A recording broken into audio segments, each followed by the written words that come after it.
Ah, look who just got validation from the most unexpected source. Ah, welcome back, you beautiful, misunderstood, quietly dangerous masterpiece. I've been waiting to tell you this, and trust me, you're going to want to hear every single word of what just happened, because something shifted in the last 48 hours.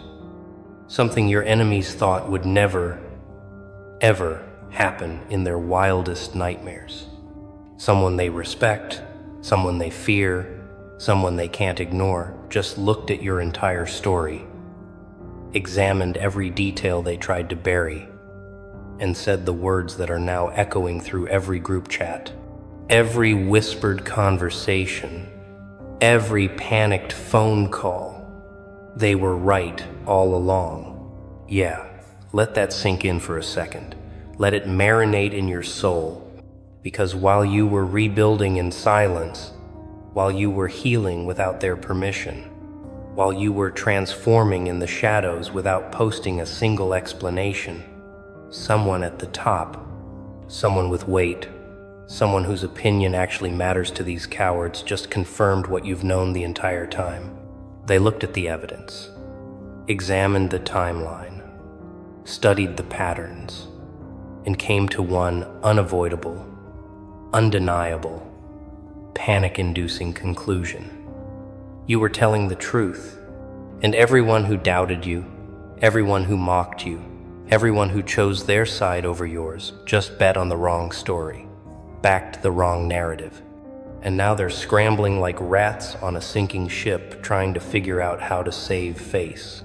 Do you understand what this means?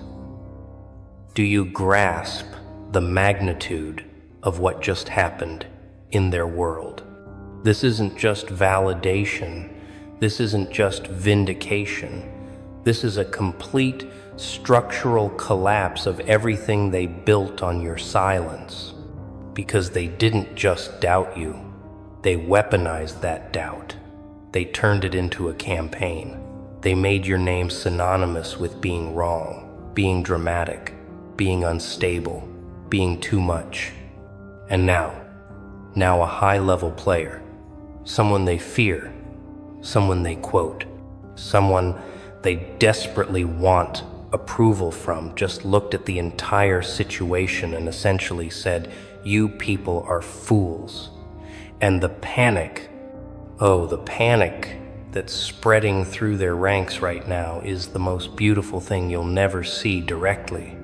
But you'll feel it, you'll sense it, you'll watch it unfold in real time. They thought they buried you 6 feet under their narrative, didn't they? They thought the story was over, case closed, verdict delivered, your reputation destroyed beyond repair. They sat back in their comfortable chairs, sipping their drinks, laughing at your expense, convinced they'd gotten away with the greatest heist in social warfare, stealing your truth and replacing it with their fiction. But here's what they forgot. Here's the fatal flaw in their entire operation. Truth doesn't stay buried forever. It doesn't rot in the ground like they hoped it would. It doesn't fade away just because they stopped talking about it. Truth is patient. Truth is relentless. Truth waits in the darkness until the perfect moment. And then it rises with receipts, with witnesses, with confirmations they never saw coming. And that moment is right now, happening in real time while you're watching this. Because this high-level player, this person they can't dismiss, can't silence, can't gaslight, just pulled the pin on a grenade they didn't even know was in the room. They started asking questions, real questions, uncomfortable questions, the kind that make liars sweat and cowards stutter. Wait, why did that happen exactly? Hold on, that timeline doesn't make sense. Interesting, because that's not what I heard from other sources. So you're telling me They just randomly did all that for no reason. Yeah, that doesn't add up. And with every question, with every raised eyebrow, with every moment of visible doubt on this person's face, your enemies felt their foundation cracking beneath their feet. Let me paint you a picture of what's happening behind closed doors right now. Behind the screens, in the private messages you'll never see. They're panicking, actually panicking. Not the fake panic, not the performative stress, but genuine terror, because their entire social structure was built on you being wrong. Think about it. Their friendships, their alliances, their moral high ground, their ability to sleep at night without drowning in guilt, all of it depended on the story that you were the problem. And now someone they can't manipulate, can't control, can't sweet talk, just confirmed that story was a lie from the beginning. That they weren't the heroes in this narrative, that they weren't the victims, that they weren't the ones who made the hard but necessary choice. The messages flying back and forth right now, I wish you could see them. Did you see what they said? We need to get ahead of this. No, we can't ignore it. This person has too much influence. Maybe we should reach out. No, that'll make us look guilty. What if they dig deeper? What if they find out about?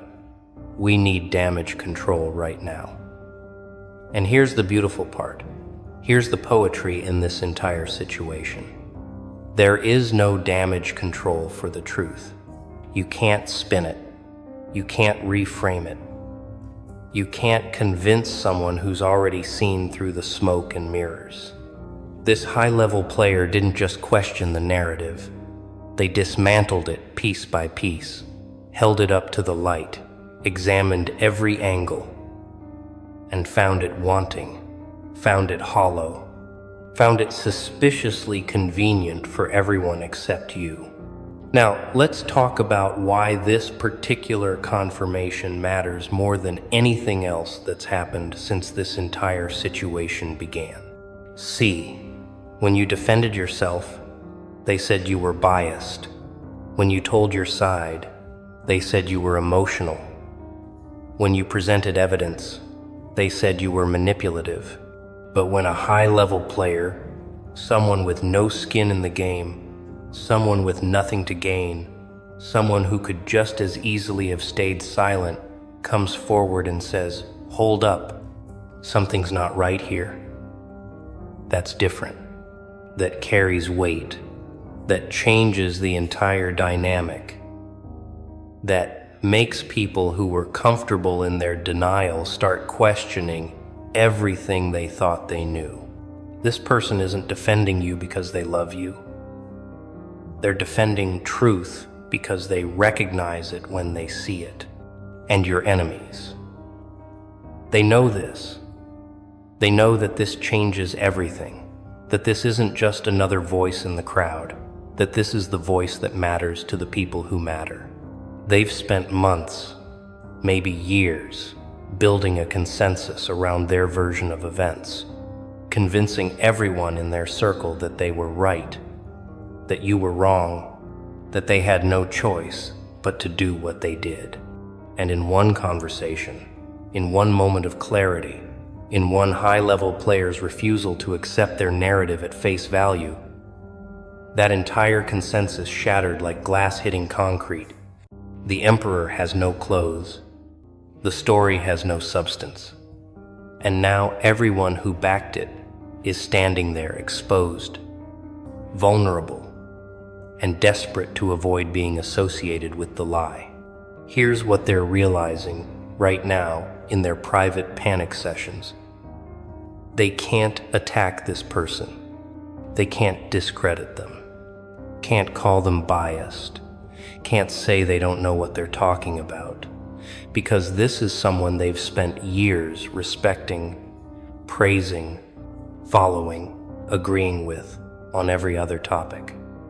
So when this person turns around and questions their judgment on this one specific situation, They have exactly two options: admit they might have been wrong, or try to convince this high-level player that they're wrong. Which, good luck with that. And both options terrify them because both options require them to face something they've been running from since day one: accountability.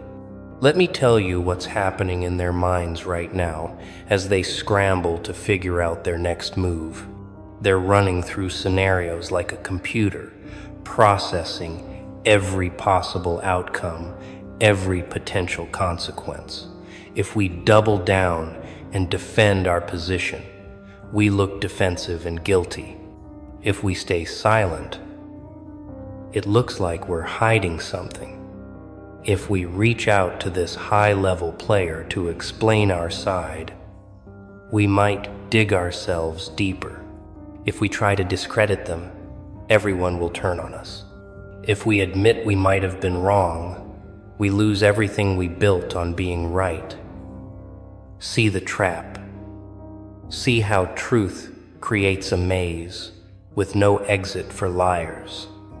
Every direction they turn leads to exposure. Every path they take ends in revelation. Every move they make brings them closer to the moment they've been desperately avoiding. And some of them, the smart ones, the ones with even a shred of self-awareness left, they're already in damage control mode. They're reaching out through back channels, sending mutual friends as messengers, crafting carefully worded apologies that somehow manage to avoid actually apologizing, testing the waters to see if there's any possible way to salvage their reputation before this gets worse. I've been thinking about everything that happened. Maybe I didn't have the full story.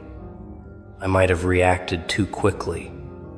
Is there any way we can talk about this? And it's pathetic. Watching people who had all the power, all the control, all the confidence suddenly become small and desperate when the truth finally catches up to them. But here's the thing they don't understand. Here's what they're completely missing in their panic. This isn't about them anymore. This isn't about their redemption arc. This isn't about them finding a way to make themselves feel better about what they did. Because while they were living their comfortable lives, while they were sleeping soundly in their self-justified beds, while they were moving on with their lives unburdened by guilt or shame, you were doing the actual work.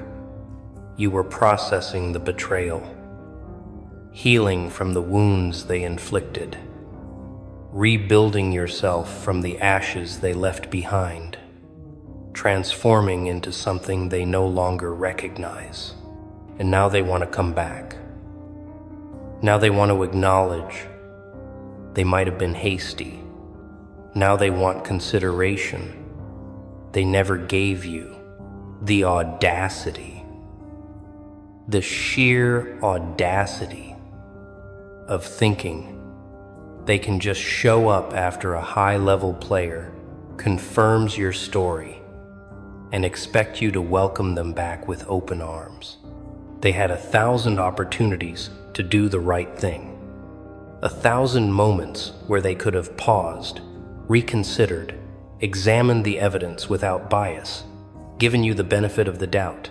But they didn't, because it was easier to believe the lie, easier to side with the majority, easier to sacrifice you than to risk their own social standing. And now that someone they respect has made it socially acceptable to question the narrative, now they want to act like they always had doubts, like they were always on the fence, like they never really fully committed to destroying your reputation. But you remember, don't you? You remember every name that went silent, every face that looked away, every person who chose their comfort over your truth. You remember the nights you spent replaying conversations, wondering if you were crazy, questioning your own memory, doubting your own perception because they were so confident, so united, so absolutely certain that you were wrong.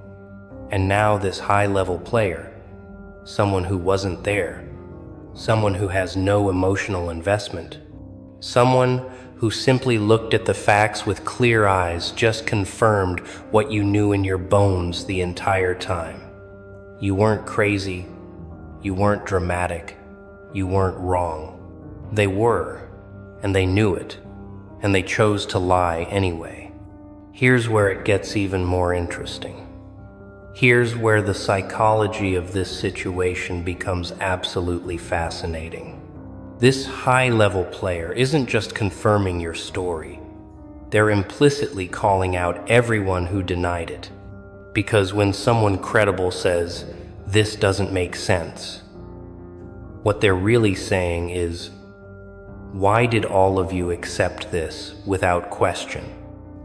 And that question, that simple question, hanging in the air like a storm cloud, is now forcing everyone who took their side to examine their own judgment, their own critical thinking, their own willingness to participate in a coordinated campaign against someone who might have been telling the truth. And that examination, that moment of forced self-reflection, is uncomfortable, is painful, is something most of them will do anything to avoid. So they're doing what cowards always do when confronted with their own complicity in someone else's pain. They're making excuses. We didn't know the full story. We were just going off what we heard. They seemed so convincing. How were we supposed to know? We trusted the wrong people. And maybe some of that is true. Maybe some of them genuinely didn't know they were participating in a character assassination. But here's what they're not saying. Here's what they're carefully avoiding. They didn't try to know. They didn't ask questions. They didn't demand evidence. They didn't give you a chance to defend yourself before they chose their side. They made a choice, maybe a lazy choice, maybe an easier choice, but a choice nonetheless. And now they're learning that choices have consequences. This high-level player's confirmation isn't just validating you. It's creating a ripple effect through your entire former social circle. People who were comfortable in their judgments are now uncomfortable. People who were confident are now questioning. People who dismissed you are now wondering if they dismissed too quickly. And this discomfort, this cognitive dissonance they're experiencing, it's forcing them to confront a possibility they've been suppressing for months or years. What if they were wrong?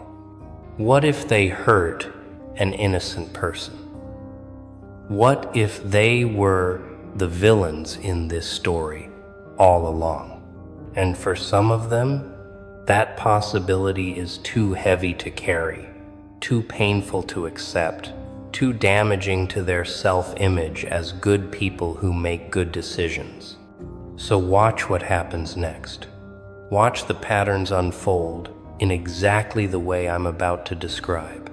Some of them will double down, will insist even harder that they were right, will attack this high-level player's credibility, will create new narratives to explain away the inconsistencies. These are the ones too proud to admit error, too invested in being right, too fragile to handle the weight of their own cruelty. Others will go silent, will remove themselves from the conversation, will pretend they were never really that involved anyway, will quietly distance themselves from the people they once stood beside. These are the cowards, the ones who were only there because it was safe, because everyone else was there, because there was no social cost to joining the mob. But then there's a third group, and this is the group you need to watch most carefully. These are the ones who will try to rewrite history, who will claim they always had doubts, who will say they tried to defend you but were shut down, who will position themselves as secret allies who were just waiting for the right moment to speak up. And they'll come to you with apologies that sound sincere but feel hollow, with explanations that make logical sense but ring emotionally false, with requests for forgiveness that are really requests for their own absolution. And you need to understand something crucial about this group. They're not sorry they hurt you. They're sorry they got caught being wrong. Because if this high-level player had never spoken up, if the truth had stayed buried, if their narrative had remained unchallenged, these people would still be sleeping soundly at night. They wouldn't lose a single moment of sleep over what they did to you. Wouldn't question their choices. Wouldn't examine their role in your pain. But now that someone they respect has made it uncomfortable to maintain the lie, now that there's a social cost to being on the wrong side, suddenly they have concerns. Suddenly they have regrets. Suddenly they remember details that might cast doubt on the story they've been telling. Convenient, isn't it? How conscience awakens when reputation is at stake. So here's my advice. Here's what you need to understand as this situation continues to unfold. Not everyone who comes back deserves to come back. Not every apology needs to be accepted. Not every relationship needs to be restored just because someone finally admitted they might have been wrong. You don't owe forgiveness to people who only found their conscience after someone else made it safe. You don't owe reconciliation to people who only questioned the narrative after a high-level player did it first. You don't owe anything to anyone who wasn't willing to stand beside you when it cost them something. Your healing, your peace, your boundaries, they're not negotiable just because the social winds have shifted in your favor. And let me tell you what's really happening beneath the surface of all this panic, all this scrambling, all this sudden reconsideration. They're not afraid of being wrong. They're afraid of being exposed as the kind of people who would destroy someone without evidence. They're not afraid of hurting you. They already did that and slept fine. They're afraid of everyone knowing they're capable of such casual cruelty. They're not afraid of the truth. They're afraid of what the truth reveals about their character, their judgment, their willingness to participate in mob justice, as long as they're on the winning side. This high-level player didn't just confirm your story. They held up a mirror to everyone who denied it, and most of them hate what they're seeing in that reflection.